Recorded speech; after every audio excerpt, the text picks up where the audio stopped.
Θα μιλήσω πάνω στη μουσική έτσι για να είμαστε. And I would like to welcome Mike Palladino on stage. Come on up. No, okay. No. No, don't do it? Okay. Not that safe, not that safe. I'm sorry, George. I'm so sorry. Not that safe. It's okay? He said I can. I'm going to climb up on. Okay. You're going to help me? Give me a push. Okay. That was great.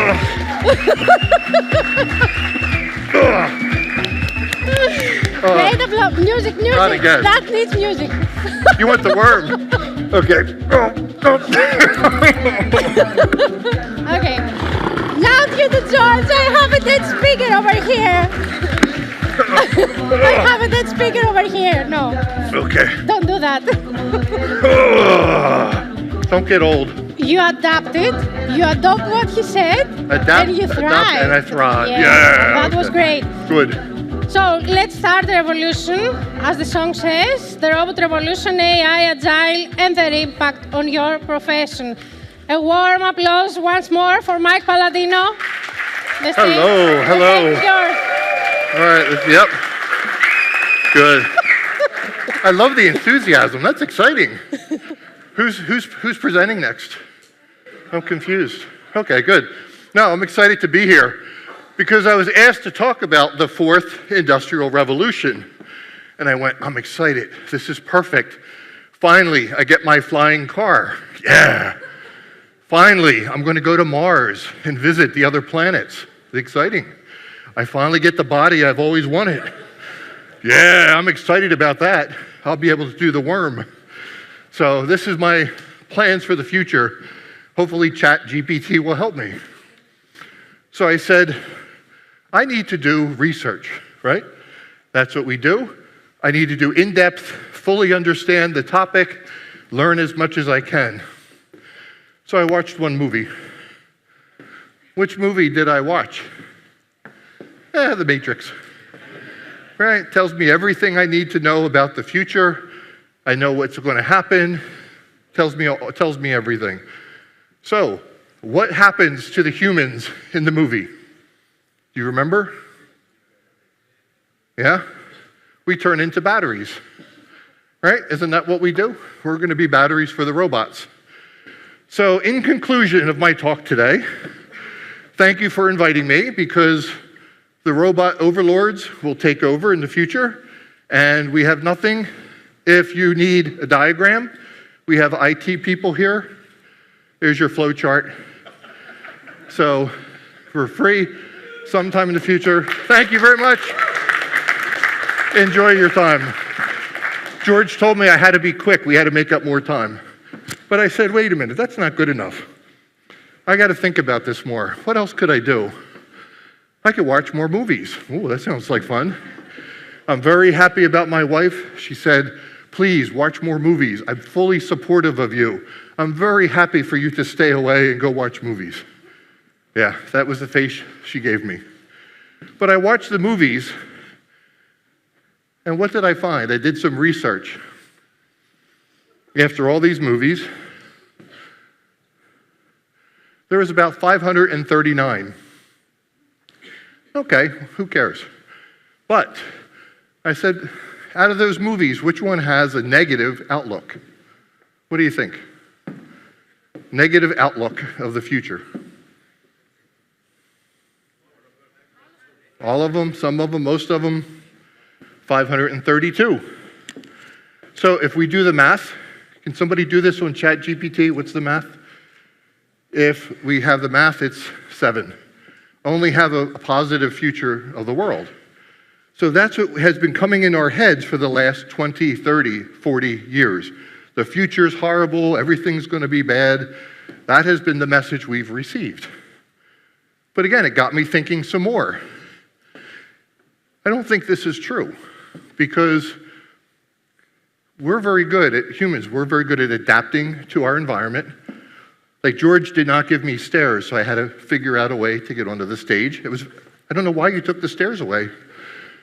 I had to adopt to the new change and thrive in the future. So I don't think we're batteries. I think we can change that diagram to we're going to be able to adapt. But Who cares? Why am I saying this? Because when I go back and look at the past and look at what some of the things are happening, you hear many headlines, they say great things about AI, we heard it today, but when you read a little deeper, you hear something a little different. For example, do people remember Gmail when they said, oh, let's do an analysis. Who do you talk to? What are all those connections? And then Gmail said, I'll speak to this group here, we're going to send love letters to your most popular person. So all of a sudden, Gmail is sending love letters to your boss. Yeah, that was fun. Facebook, they talk about AI is still dumber than rats. They still hire more humans to help support AI and support all of the work that's happening. And what I'm finding is the more AI we employ, the more we need humans. We heard about the bookends. We heard that from James, that yes, we can use the tools in the middle, but we still need to understand what's happening. We need humans to understand the messaging and make sure we don't get into trouble. In the United States, right after COVID, we had a problem in Los Angeles. Many of the shipping containers were stuck outside of California. I had a chance to meet with Anthony Torello, who used to be the CEO of that port. And we asked him, well, how come you have not automated the shipping port? He said, we did 10 years before. The problem is we now have more jobs after the automation, and they're trying to deal with a labor shortage. We don't normally hear that. We're running into a labor shortage. And this has been a little bit of a theme I've been hearing, that yes, jobs are changing, but we need different jobs in different places. A lot of areas still are difficult to automate or chat GPT. I love the earlier photo, I think Peter had it, where Peter James, where the building said, come build me chat GPT. How are we going to do that? I thought that was good. But maybe as a chiropractor, doctor, coming up with new creative ideas. Common sense. How do we program common sense? And that urge to start a business, to become an entrepreneurial. Is that something the tools are going to do in the future? I don't know, but they're very hard, even with the generative AI, to create these. AI doesn't think the same way. I thought this was funny. I found this article. They asked a robot or a toy in a program, can you make yourself faster? Right? Normal, easy question. Said, I know what to do. I'll stretch myself very tall and fall over, because the falling was very fast. It went faster. They asked it on level 2 of the game, don't lose level 2. It killed itself on level 1. Never got to level 2. They said, okay, don't lose at all. It found a way to pause the game and get the game to stop. Okay. Then they said, don't get killed. It crashed the computer. It didn't die. So AI doesn't always think the way we do, and as we heard, it's sometimes how we write the prompts, how we communicate with it, and understand how we're talking to it. You may remember this last year when there were some challenges. We need to understand bias. We need to fine-tune these tools. When we asked Google Gemini, show me pictures of German soldiers. What were the results? They asked Adobe Firefly, show me German soldiers in World War II. Okay. These are real photos, by the way. I did not create these. Meta AI, football player, American football, my apologies. People who started America, the founding fathers. But here's the question, why do we laugh? Because we have certain knowledge, we can detect the errors. What happens when we apply this to areas we don't have the understanding or background? It's much harder. I think of people 100, 200, 300 years in the future. They go, oh, that's normal. I click the button, I get the answer, I'm done. We have to be careful. So we need to understand the tools. Here's an interesting article I found. Right? Revolutionary decade, Man is going to be displaced in history. Okay, we've heard a lot of these articles. What about automation is going to have vast job loss? Okay, we've heard that as well. The only problem is, let's look at the dates. The first one was 1930. The second one, 1962. We're supposedly losing all these jobs for nearly 100 years. We still talk about it. Here's another one I found in 1928. There was this horrible, horrible compound that was created called cement or concrete. Because now we can mix it like dough and we can pour it without touching human hands. This is horrible. What's going to happen to the world if we allow this technology to exist?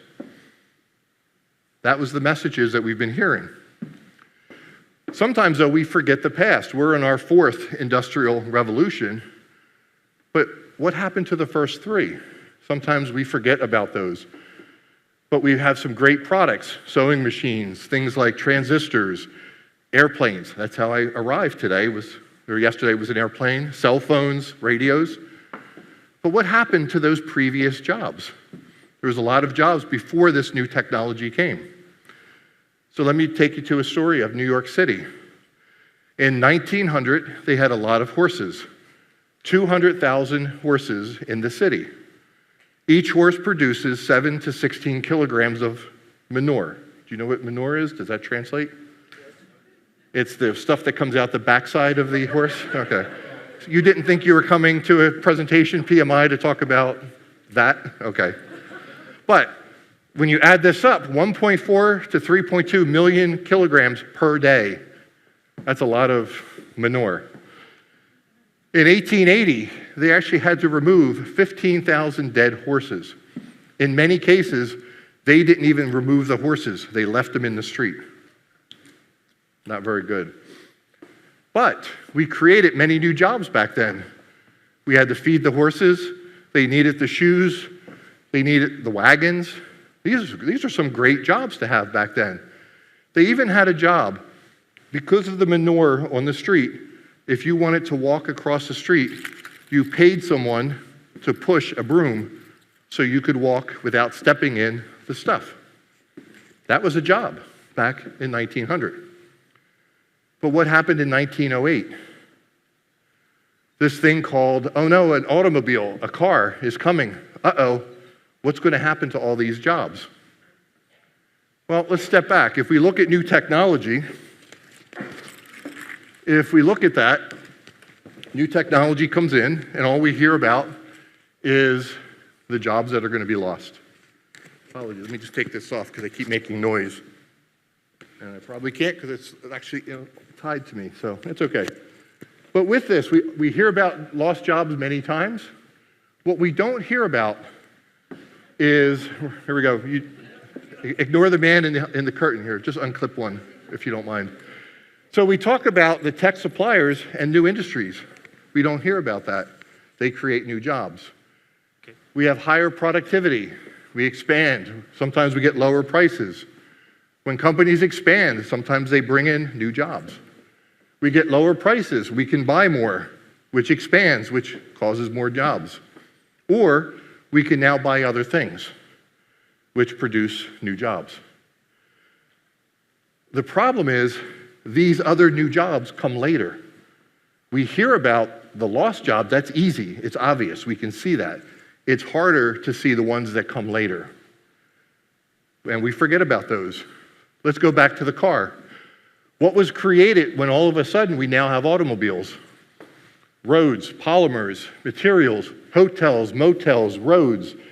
We can now go further on vacation, fast food, good or bad. But we've created all these jobs and industries based on the new technology, but it came later. I did some math, by the way, for cars in Greece. We keep talking about driverless cars. Right now, there's about 7.3 million cars on the road. Half of them were parked coming in from the hotel today. Your replacement rate in Greece is about 2 to 4% per year. So that's about 140,000 to 280,000 vehicles per day. Okay. But let's do the simple conversion. How long will it take to have driverless cars if we start today? And we did not start today. Simple math, 26 to 52 years. At my age, I'm not worried about the driverless car, okay? But what I am worried about, how do we coexist with driverless cars for the next 26 to 52 years? That's the bigger challenge. We have to share the road. I was speaking in Manila, in the Philippines. They said, what about the motorcycles? They have 80% of their vehicles are motorcycles. We're not even talking about driverless motorcycles. How are we going to coexist? That's going to be the bigger challenge. But let's go back a little bit further. Sewing machines, right? I'm sure we talk about this all the time at work. The first models, 1840, 1851. Women, I'm sorry, ladies, it was you. You used to take 14 hours to make one shirt. 10 hours for a dress, 3 hours for pants. You owned one or maybe two shirts, and that was it. It was difficult. Sewing machine came, all of a sudden it's much faster. So our friend from France, Bartholomew Timonier, he said, oh, I know what I'll do. I'll create a factory, bring all these sewing machines in one place, and I'll start a business. Except there was an objection. I'm sure you talk about the great sewing machine riot of 1830 every day. I'm sure you have those conversations. The tailors came in and burnt down the factory because they wanted to stop progress. We're not going to let that happen. Were they successful? No. Today, do we have more than one or two shirts? Do we even think about it? Here's another question. What about sewing machines? Who has a sewing machine? Who uses their sewing machine almost every day? Right? Here came a trend. All of a sudden, we have sewing machines in the houses. Now we barely have any, and almost no one uses them. I guess I should draw it this way for you. We've gone through an evolution. We don't even talk about it anymore. We don't even think about it, but somehow we've survived as the human race. But why are we so bad with predictions? We're missing the context in many cases. We don't always see the bigger picture because we filter out the data, we cut it short. So if I give you an example, because another big crisis we have, I don't know if you heard, in Athens we have a problem, the great sunlight leakage problem. Have you heard of this? Really? Don't you guys read the newspaper? I'm confused. Okay, I'll explain it to you. It started this past January. Athens is gaining 2 minutes of sunlight every day. Did you know that? You didn't know that, did you? Yeah. Now, what was interesting, I did my models, ChatGPT, I did all the whole analysis, and we're going to have total sunshine by December, right? The trend's going to continue. We're going to have no more night come December. It's okay. Don't panic. It's okay. It's okay. So I thought it was just Athens. It's the whole northern hemisphere. Oh, no. But at least I found out where it's coming from. It's leaking from the south. Yeah. You guys are laughing. This is horrible. This is a horrible thing. They're losing 2 minutes of daylight every day. We must do something. What should we do? What do our politicians say every time? Oh, give me money. I'll go fix it. So today, I have a bag in the back. I'm collecting money from all of you. And if you pay me, I should be able to reverse the trend by July. Thank you, thank you. Hey, excellent, great job, thank you. I knew I could do it for you. I'm here just for you, right? That's our politicians. But what am I talking about? This happens every year. But if we look at a small set of data, it's very easy to make this mistake, isn't it? Here's some of the challenges when we look at small data sets. I'm actually going to talk more about this tomorrow. Time savers, predictions. Does anybody remember 50 years ago, 40 years ago, when we talked about the paperless society? Now, I apologize. What did we hand out in the awards today? Paper. We handed out books today. We're not the paperless society. It's coming, but we're still trying to get to the paperless society. We heard about the laborless kitchens.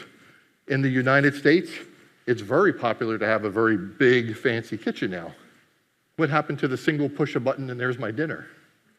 No, we're not even close to that. but we have a poor track record of predictions. They did an experiment many years ago about stock pickers picking for your retirement. And they said, I wonder what happens if we have monkeys who just throw darts at the wall and picks the stocks. Who do you think won? On average, every year, who do you think does a better job of predicting stocks? The monkeys. So if you're laughing and you have money in retirement, you shouldn't be laughing. Go buy a monkey. They're cheaper, okay? You'll do much better in your retirement. American football, again, my apologies, but this is a good example. American football, each team, we have 4 teams in a division. It's easy to know which is the bad team. That's easy. We can figure that out. The chances of picking the correct team that's going to win in that division is about 1/3, 33%. But fortunately, we go out and we hire people to be analysts. We pay them millions and millions and millions of euros and dollars to be analysts. Guess what their percentage is? 36%. I'm in the wrong profession. How do I get one of those jobs? How do I get paid millions to give them chance? Pretty smart. I got to figure that one out. But let's go back of the history, all the different predictions of when the earth is going to end. The world changes. Sometimes it changes. It's talking to me, sorry, my Siri. Yeah, these are all the real predictions of when the earth was going to end. And they're still going on, by the way. No, I don't need help. So let's take a look at some of the more common recent ones. I think I slept through this one, 2022. We were supposed to have large meteorites. Nostradamus told us that. I missed it. Asteroids, 2026. Mass extinction, 2030. I don't know why we worry about the environment. 2030, we're not going to be here. It doesn't matter. It's okay. 2017, 2113, asteroids. I love this, 2280. It's just going to end. We don't know why. That's a good one. Here's my other favorite. Either human race is extinct or it might take another 7,475 years. I don't get that one. But what's their accuracy of all these predictions? Hundreds of predictions. What's the accuracy? What percentage? I hope you say 0 because we're still here. Unless we're like in a matrix, I don't know. But yes, all those predictions, not very good. But the trick, though, is you have to pick the date very far in the future to be successful. If this is your new career, you've decided to leave project management and become a predictor, it's got to be out there in the distance. NASA is our people who launch the rockets into space. They said 4 billion years is when the world's going to collide. Pretty smart. We also have Stephen Hawking. Do you know Stephen Hawking? A great astrophysicist. He said 600 years. So is it 2026, 2030, 700 years, or 4 billion years? That's a pretty big range of error, isn't it? But that's our predictions. But I love the excuses. It's unpredictable factors like the weather. Okay. No one else can predict it. My prediction was right, but the timing was wrong. I thought predictions include timing. Okay. No one knows the time of doom in a strict sense or strict manner. This one, I don't get this one. I heard this on the radio. I stopped and wrote it down and everything. The evidence was not incorrect, but was not fully predictive of what was going on. I don't understand it. That's my native language. I tried it in Greek, put it back to English, still didn't make sense. ChatGPT, I don't understand. Earlier we heard about 80% of people think robots are taking over, about 50% of the jobs. The problem is 80% of the people don't think it's their job. They think it's somebody else's job. So it's interesting. But why are we so bad at predictions? I don't understand. Lady Gaga, she goes out, puts a lobster on her head. Where's our photographer back there? Yep. Nikos, right? We get Lady Gaga with the lobster in her head. Nikos is all over there. Lots of photos. Somebody puts a rubber ducky out in the center of the river. All of a sudden, we want lots of photos. I tried to put one outside down here in Greece in the was it Adriatic Sea? Nobody came. My little rubber ducky. I cried. Nobody came. I called the press. Nothing. So, in order to stand out, it has to be extreme. All the things we see and read about are more extreme to get noticed. That's a trend we have. But the nice thing is you only need one crazy prediction that's correct. Everything else you do, people think you're a genius, you're smart, because you've made one crazy prediction. Because what is the penalty to make a bad prediction? What's the penalty? Nothing, unless you live in Romania. I got to find out if that's true. Because Romania, they were talking about a 2-year jail sentence if you make a bad prediction. So when you want to open up your new business, don't do it in Romania, okay? Go predict somewhere else, you'll be safe. But here's the thing, it doesn't cost you anything to do crazy predictions, and you hope you're right at some point. So I saw this, I just had to laugh. Something's not right. Our air is clean, our water is pure, we get plenty of exercise, all our food is organic and free range, but yet no one lives past 30 years old. Isn't that interesting? We all talk about healthy food and living healthy, but yet it's more than just the food. But at least we understand Cleopatra and the pyramids versus when did Neil Armstrong walk on the moon? Very international event. Except she's on the wrong side. She's actually 700 years closer to the man walking on the moon than she is to the pyramids. Interesting. But at least we all know her nationality, right? What's her nationality? Greek. You did know that, I hope. I'm in the right audience. Yes, she was actually Greek. But what do we associate her with? Being Egyptian, living with the pyramids, all the movies and everything we see. That's how she's associated, and that's how we think of her. Yeah, let's have a little bit more fun here. Population size. I did a real quick math on this one. 8 billion people can fit within France with about 800 square feet. I think that's about, 200 square meters, I think.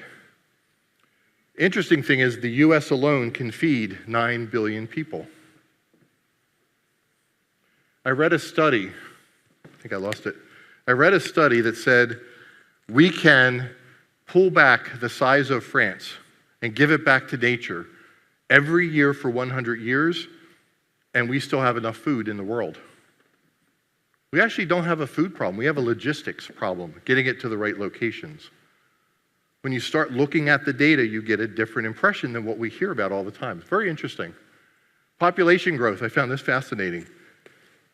London finally came back to the population they had back around World War II. Paris is still not back to those original numbers, nor is Berlin. But what do we hear about? Population, too crowded, too many people. But yet, it was more crowded nearly 100 years ago than it is today. Part of the reason we're not very good with numbers. So if I said 200 times 10 to the 6, number of insects for every human. I keep mine in a box by my bed. I don't know where you keep yours. But the next number, 100 times 10 to the 9th. What do we think? Stars in the Milky Way galaxy. Okay, interesting. 3 times 10 to the 12th. Number of trees on the earth. 125 times 10 to the 12th. The number of synapses in our brain. 7.5 times 10 to the 18th. Grains of sand on all the beaches. Where's my physicist here? 6.02 times 10 to the 23. Avogadro's number, right? Remember this from way, way back in school? Atoms in a molar gram of matter. And of course, 10 to the 24th, stars in the visible universe. Was that the order you would have predicted? See, we don't think about numbers across different disciplines in different areas. When you start looking at it, connect it together, you get a different impression of numbers and sizes. Isn't that interesting?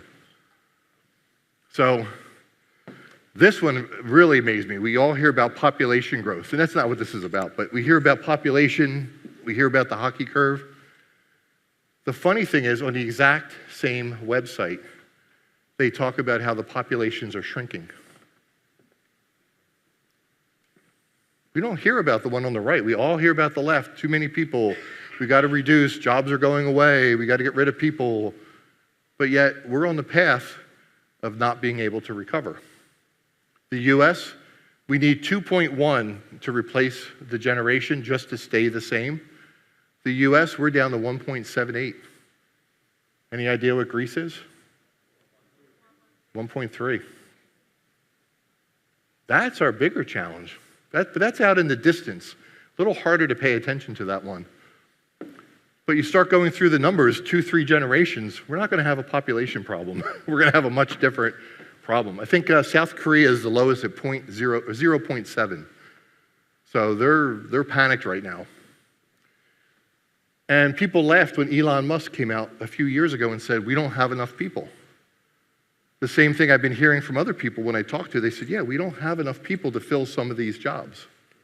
Yes, the jobs are changing. Yes, the type of jobs are changing, but we're running into a problem that we may not have the right type of people and the right skills in the future, which is tying back to the message of what we've been hearing from all the other presentations. What are we doing to enhance our careers, enhance our knowledge, so that we are going to be people that are used and needed in the future?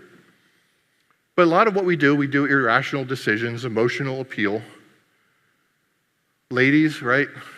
If the shoes are 100 euros, if they're 200 euros on sale for 100, gotta buy it. Guys, men, you're exactly the same. We all do this. Yeah, we all do this. There's something about perceived value that changes our brains differently. We think this is more valuable. There are stores that are always having sales. I wonder why. They're playing with your perception of value. I could say those shoes are worth 10,000 euros. They're on sale for 100 euros. Wow, they're even more valuable. That's exciting. So we got to pay attention to this. Because it's easier to make relative decisions than it is to make absolute decisions. This was something a magazine, The Economist, used to do. They sold the paper version for 57 euro, the digital version for 108 euro, or you could buy both for 108. Yes, that's the correct number. I said, okay, what's the percentage? How are things broken up? 10% bought the paper, 90% bought the combination, 0% bought the middle one. Okay, interesting. So what do? We have the data. We're going to do the analysis. We're going to get rid of the middle product because no one buys it. Why do we have it? Okay, let's get rid of it. What do you think the percentages are now? 60%, 40%. Well, maybe it's the year, maybe it's economics, maybe it's something else. They go and they put it back in again to see what happens. Guess what the numbers do? It goes back to 10 and 90%. In all three cases, no one ever buys the middle product, but it influences what we think is valuable. So I loved that we had the conversation earlier about what makes how is that project successful? It's how we perceive the value, not necessarily an absolute value. So a little thought there. But what's that leave us, right? What's this all about? The world's changing, big surprise. If I hear the word unprecedented one more time in the universe, I've been hearing that word for 10, 20, 30 years. It's unprecedented. Okay, we need a new word. But the world has always been changing. We're not very good at predicting the future, but we've always come together and worked together. That's been our value. That's been our value prop. So what we need to focus on is the people side of AI as well. How do we interact better? How do we solve problems? How do we communicate better? That's what's going to help us going forward. Because are we continually learning to learn, try new approaches, or are we just simply too busy? I still hear, oh, we can't do that. We've done that before. We don't do that here. And I'm thinking, this is 2025. And people in companies are still saying those types of phrases. Are we not learning as a country, as a world? I don't know. I don't know what's happening. But we still hear some people love it. They embrace the change. Other people say, I'm too busy. I don't have time for this. I had to throw a little bit of Agile in here, because if you look at Agile, you're going to see something interesting. You may not have ever seen this, but the Agile talks about individuals over process, working solution over documentation, collaboration over contracts, and responding to change. Yes, we still need all of those elements, but we're changing the focus to say, well, what are they? It's focusing on the people. And if you really understand what Agile is, it has nothing to do with software development. It really doesn't. Ready for the next shock? It has nothing to do with project management. I know, everybody's going to have a shock. What is Agile really about at its foundation? High-performing teams. It's getting teams to come together and talk and work better together. That's the secret of Agile, sorry. It's not another project management methodology. It's helping teams communicate better together.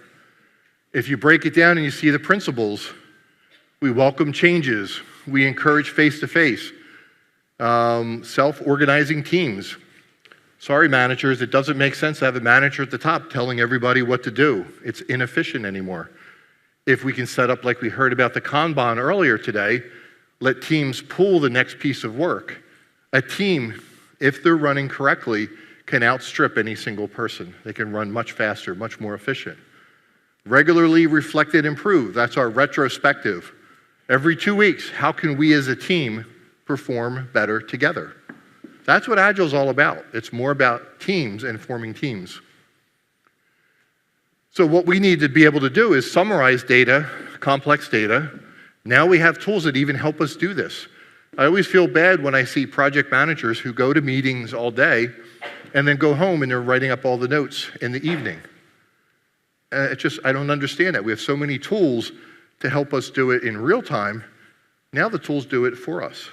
We need to take advantage of that because I want to have a normal life with my family. We spend a lot of our time communicating and understanding our audience. Who are we communicating to? That's very important. We need to be short, to the point, focused, clear, simple. That's the value we can bring as humans, keeping the jargon out. But I do apologize. There is one little commercial I do want to make here. I apologize. Please bear with me. I joke about the environment, but there's really this horrible compound, dihydrogen monoxide. It causes erosion, electrical failures, it's nuclear power plants, it's in our pesticides, it's in our food, it's in our houses. Every single house, your house has this horrible compound inside your house right now. Here's some other slides. Dihydrogen monoxide, they sprayed on, please don't laugh, this is not funny, this is serious stuff. They spray it on organic crops. They dump it in the river, it's not biodegradable. Look what it does to metal. Imagine what it does to your body. You can't even breathe it. This horrible, horrible compound. They even found water bottles on the shelf.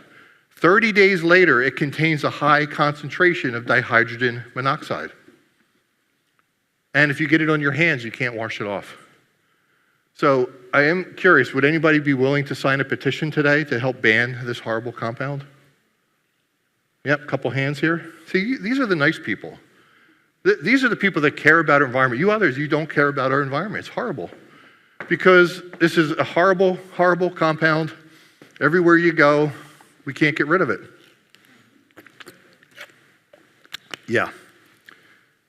This is what happens when we don't communicate clearly. Dihydrogen monoxide is just the other word for water.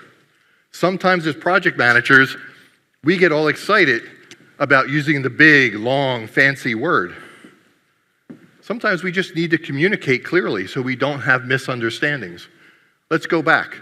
Water is sprayed on organic crops. I hope so. You can dump water in the river. It does not biodegrade. Okay? Look what water does to metal. Imagine what it does to your body. You can't breathe water. Water bottles have a lot of water inside the bottles after 30 days. I hope so. That's why I buy it. What about if I get water on my hands, I can't wash it off? See what happens when we use words that our audience do understand. Think back to your status reportings, reports that we write. Again, when I educate and I teach at universities, when I teach the students, don't write the big, fancy, long words, long reports. What's the most important items we need? What do we need our leadership to do? What are the key risks and issues? Not all of them. What about what I need them to do or understand? That's how I have to think about it. That's going to help bring the communication. That's going to help when I communicate with the team. And the time you spend is inversely proportional. The longer it is, the less people read it. It's amazing. But we still need to work with other people. We need to build trust early and often. That's what we do. That's what we're supposedly good at. And another great phrase is, help me understand. So, boss, I don't question your decision, but help me understand. Why did you make the decision?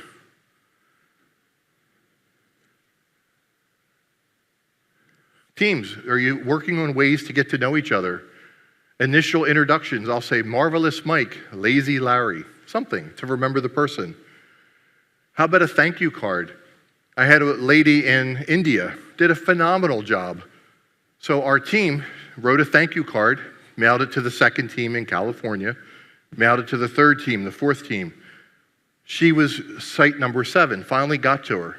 The team, every day, did she get it yet? Shh, no, I don't think so. Don't say anything. Shh. What about today? Did she get it? No, shh. The day she got the card, we all knew it. We got on the phone. Hello, Mayhawk. Well, hello. Did something happen? Yes, it did. She was so excited she got the card. That was worth money to her. No one ever sends a vendor a card in the mail.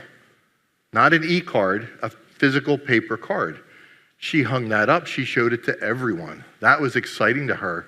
Something as simple as a thank you. That day, that's what pulled us together as a team. Thinking about it, talking about it, surprising her. That was so much fun.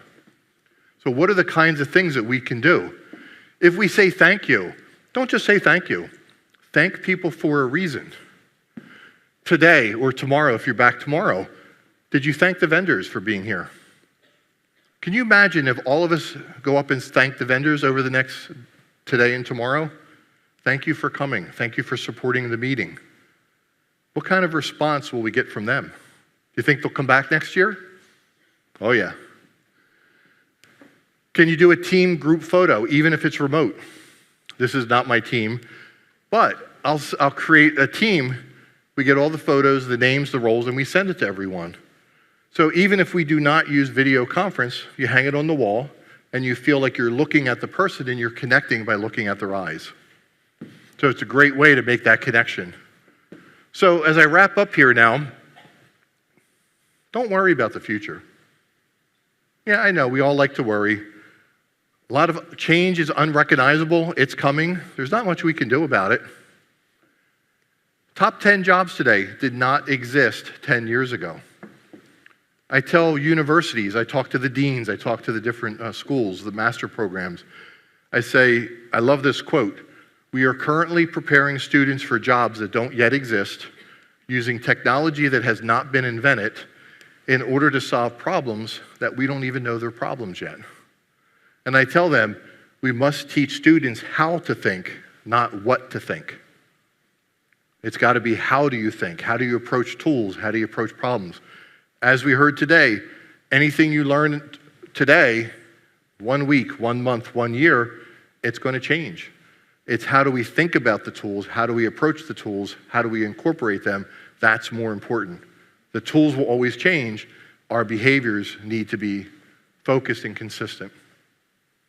So in conclusion, beware of those predictions by professionals. They're not that good. Not as good as you think. Nobody ever goes back and checks the results. Predictions not much better than guessing.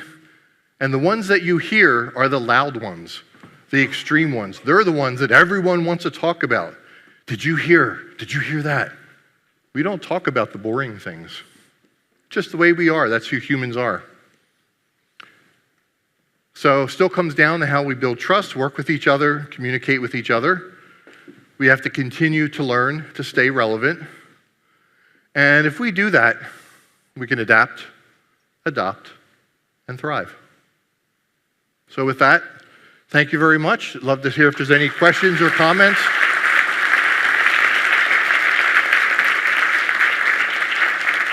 And by the way, we can't leave until we get at least 2 questions or comments, right? That's the rules. We have to get at least 2 comments, questions before we go. Good, bad, argue with me, disagree with me. That's okay, I don't mind. Okay, I have 2 Any questions questions? for you. Not mine, the audience. What do you use AI for? For me, right, I'm going to talk a bit about this tomorrow. I'm doing another presentation. A lot of it right now is still rewriting. I'm not very good at writing sentences, paragraphs, books. So for me, it's an editor. That's my primary use. I'm getting involved in a work project. We're going to start using it with Excel, with our finance team, creating spreadsheets, macros, much more faster and efficient. Definitely James and I are going to talk because he was showing me a few things earlier today that I want to connect. I'm like, oh, I could use that, especially around the music. That's going to be fun. But yeah, they're really the primary today. Okay, one more. One more, then you can go. Then we can go to George for the closing. In low probability but high impact events, we need to make decisions quickly, but they have important impact. How reliable is AI, having in mind all you shared with us? So the question is around low information, high impact. I guess it's about low probability events, let's say a major distraction, maybe, a physical distraction, something like that. I don't know. I'll say it, and not even AI, because I think it's important that sometimes making a bad decision can be better than no decision at all, which sounds kind of backwards. I've seen teams, I've seen departments freeze. They're waiting for a decision. They're waiting to hear something, and they wind up not doing anything. Where if we can build a culture that says, we're going to make a decision, but we're going to gather feedback. We're going to learn, does it make sense? And if it's not working, you know, we're going to make a different step. We're going to step over here. We had a project at work that normally would take 2 years. They found out, we switched them to Agile. They switched in 2 months. They said, we're on the wrong path. We need to stop and change direction. Normally, they would wait 2 years before changing direction. They did such a great job, they won an award external to the company for the work that they did. It was a breakthrough scientifically. So even without AI, I think it's important. We're making decisions, but we're making corrections quickly, which is a lot of what Agile's about. And now it's applying the tools to making those decisions a little bit quicker. That's great. And I believe that trial and error was the way the world always moved. All right, real quick, how do we learn to walk as a child? Did you read the book? How did you ride a bicycle? Drive a car? Well, I shouldn't use that. I've seen grease drivers, so not a good example. But how did you learn? Did you read the book, or did you just go figure it out? Fall down, get back up again. The worst thing we do, and I'll wrap up here, as managers, a small child comes over and says, you know, I'm holding a baby's finger. He's just about ready to take the first step. He's holding just my little finger. And, oh, the baby falls down, and what do? Stupid baby, why'd you fall down? Oh, that's stupid, that's dumb. But do we do that at work? Someone says, hey, I'm going to take a risk. I want to try something. They make a mistake, and if the management comes back and says, you made a mistake, I'll do it next time. I'll never trust you again. That person will never work for you again. But if you learn, again, Agile is about management too, by the way. It's getting managers to change the way they think. Hey, we're going to encourage somebody. Try it. You're going to fall. I'll be here to help you. Here's the adjustments we can make. Let me get that person to be better. That's going to help in the future, not some of the behaviors we've seen in the past. That was great. Points. Next year, you'll be here with us, but plus a trip to Crete. I don't know if you've ever been to Crete. No, I haven't yet. Okay, you'll gather many... My wife is going to insist she comes with me. Okay, she'll be here, but I'll send you for a survey on Crete about Greek drivers. Great, excellent. You'll be amazed. Good. You'll be amazed. I'm a scuba diver too, so. And the next thing is, I want to thank you, really. No, thank you. For one special thing. Great to work with you. Thank you all. You made me feel great. You made me feel great, and Oh, when good, I good. feel good, Do I think my IQ do I need to do works the, much better. Do I need to no, do the no, work? no, Okay, we good, follow- good. Okay, you said. good. Thank you. I'm Thank not- you and so I'm not- much I'm for not being gonna jump. here. All right, do we get a wave? Can I get a wave, team? Ready? Here we go! Oh, there we go. Good stretch. Great. Thank Thank you, you very much.